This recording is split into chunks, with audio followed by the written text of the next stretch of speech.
the very first time ngiqala uku-experience, it was one of my uncles. Kwakungasiye umuntu wesifazane. The very first time. Sahleli nje shuthi kwakungekho umuntu ekhaya. Ngisele nomalume ngingane, and then nje angazi naye wayengenwe yini.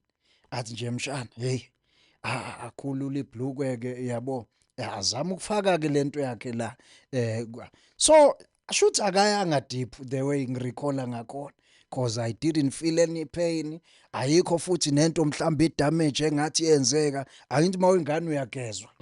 Umama used to bath me every day. Wayezobona naye if kwaba ne damage eyaba khona. Mayeqeda athi hayi naye angimenzi yabo.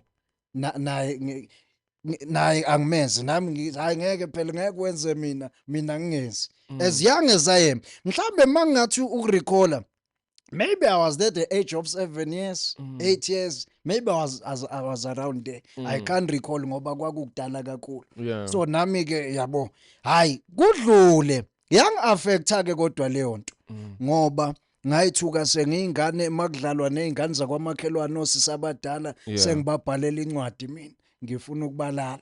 Ngizama ukubhala ukubhidilisha incwadi. Angithi uyabona umuntu ona 7 8 years at least usuke sezama phela lo muntu. Nami ngizama khona usisi wathatha nje incwadi njengoba injalo wayisa kumama ekhaya khona lapho.